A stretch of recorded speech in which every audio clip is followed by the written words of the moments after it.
একদিনে কুয়াকাটা ভ্রমণ। হ্যাঁ প্রিয় বন্ধুরা, একদিনে কুয়াকাটা ভ্রমণে কোথায় কোথায় ঘুরবেন, কীভাবে খাবেন, কোথায় থাকবেন, A to Z আজকের ভিডিওতে দেখানো হবে।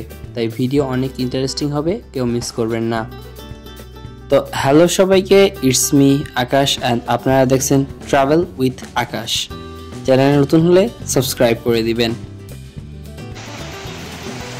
আপনি দুই মাধ্যমে কুয়াকাটা যেতে পারেন।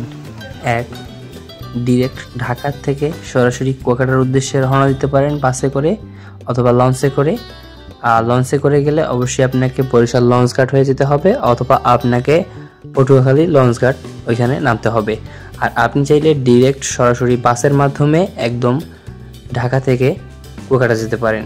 ঠিক আছে, ঢাকার সায়েদাবাদ থেকে সাকুরা পরিবহনে বাসে করে কুয়াকাটার উদ্দেশ্যে রওনা দিন। এই রুটে বাস ভাড়া বর্তমানে 720 টাকা, এই রকমেরই আশেপাশে পড়বে।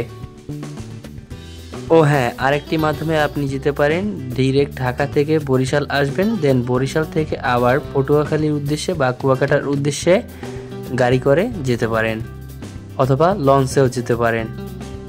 ও হ্যাঁ, আরেকটা বিষয় বলতে ভুলে গেছি, আপনাদের বলা হয়েছে যে বরিশাল থেকেও আপনি কুয়াকাটা যেতে পারেন। বরিশাল থেকে যদি আপনি কুয়াকাটা যান তবে আপনার বাস ভাড়া পড়বে 350 থেকে 400 টাকা বিআরটিসি বাসের মধ্যে। আপনি দর কষাকষি করে নিলে পরে হবে। তো এছাড়াও আপনি লঞ্চে করে যেতে পারেন। লঞ্চে করে ঢাকা থেকে যদি আসেন তবে আপনার ডেকের ভাড়া পড়বে 400 থেকে 450 টাকা জনপ্রতি। এই হচ্ছে টোটাল ভাড়া। আর কুয়াকাটা গিয়ে পা পিছাবো না তা তো কখনো হতেই পারে না, তাই সাগরকন্যা কুয়াকাটায় গিয়ে পা রাখলাম এবং দেখতেছেন সাগর আমাদের স্বাগতম জানাচ্ছে। তো এবারে আমরা জানবো যে কুয়াকাটা গিয়ে প্রত্যেকটি টুরিস্ট প্লেসের জন্য ঘুরতে মোটরসাইকেলে কত টাকা করে ভাড়া নিতে পারে। আর আপনি কুয়াকাটা গিয়ে দুই মাধ্যমে ঘুরতে পারেন। ফ্যামিলি ট্যুর হলে আপনি একটি অটো নিয়ে ঘুরবেন এবং যদি আপনারা সিঙ্গেল বা 2-3 জন হন তবে মোটর বাইক বা মোটরসাইকেল করে ঘুরতে পারেন, এটাই আপনার ভালো হবে। তো এবারে আমরা জানবো যে মোটরসাইকেলে ঘোরার জন্য প্রত্যেকটি প্লেসে কত টাকা করে পড়বে A to Z। কত করে প্যাকেজ? কত সময় লাগে? কি কি প্লেস? প্লেসের নাম বলেন। কি কি প্লেস? লালকাঁকড়া, কাউবন, সিদ্ধুকসর, গঙ্গাবতীশ্বর, কাউবরসর, এগুলো কি সবগুলো ঘোরাবেন? কত 4 ঘন্টা মতো সময় লাগবে না? আর ফিক্স 1200 টাকা।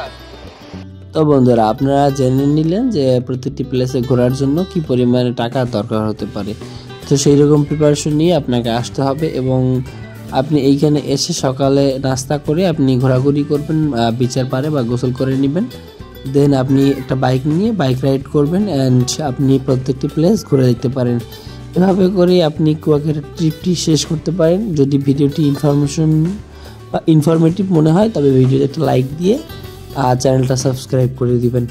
আর এরপরের ভিডিওতে আমি দেখাবো যে আমরা কুয়াকাটায় ট্যুরে গিয়ে কি কি করলাম, কোথায় কোথায় ঘুরলাম, A to Z প্রসেসটা আপনাদের বলে দিব। ততক্ষণ ভালো থাকবেন।